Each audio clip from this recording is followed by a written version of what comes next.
The first true bestiaries, exhaustive anthologies of the natural world, appeared in ancient Greece. Originally, they were just a means of cataloging and describing all known animals and plants, both real and mythical, and in particular those that had curative or otherwise noteworthy uses. But by the medieval period, when bestiaries became hugely popular, these descriptions had become overtly religious and allegorical, with many creatures listed as having miraculous powers, or depicted as symbols of redemption, salvation, and rebirth. The humble pelican, for instance, was once said to have the ability to bring its dead offspring back to life by piercing its side and feeding them its own blood, according to one 13th-century French scholar at least. One thing all bestiaries had in common, however, was that they mixed fact with fiction. Genuine accounts of real-life animals, birds, insects, plants, and gemstones were listed alongside ludicrous descriptions of bizarre, legendary animals, from magical birds that produced light-emitting feathers to bulls that could spray furlong-long jets of scalding poop. 20 fantastic beasts precisely like these are listed here. 1. Bonacon. According to the Roman naturalist and scholar Pliny the Elder, the bonacon or bonacis was a bull-like creature that lived in the ancient kingdom of Paeonia, modern-day Macedonia, that had a horse's mane and backward-facing horns that were curled in on themselves in such a way that they were essentially useless.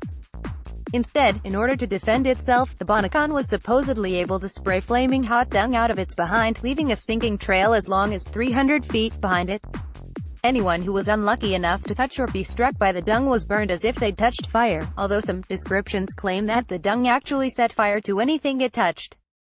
Echneis, the echinus, or sucking fish, was described in a number of ancient bestiaries as a fish that, although small in size, was so strong that if it were to latch its flattened head onto the hull of a ship, it could hold it in place like an anchor.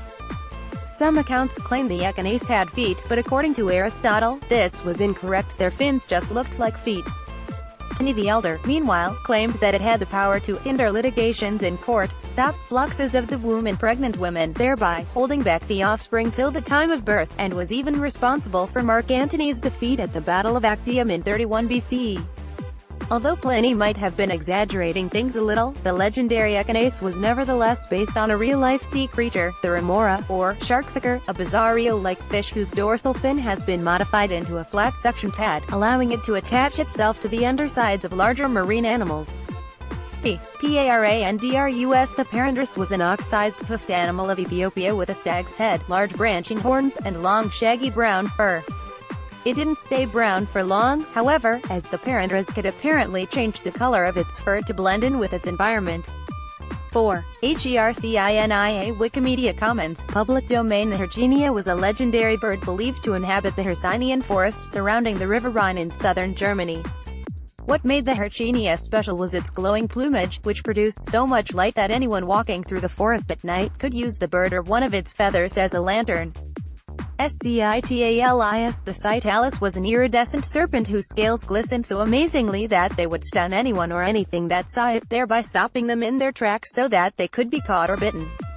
All that iridescence came with a cost, however. The Citalis often became so hot that its skin would burn, forcing it to shed its skin even in winter when all other snakes are hibernating. 6. Alarion. A popular image in heraldry, the Alarion was said to be the king of all birds. Hair-colored and larger than an eagle, its wings were as sharp as razors.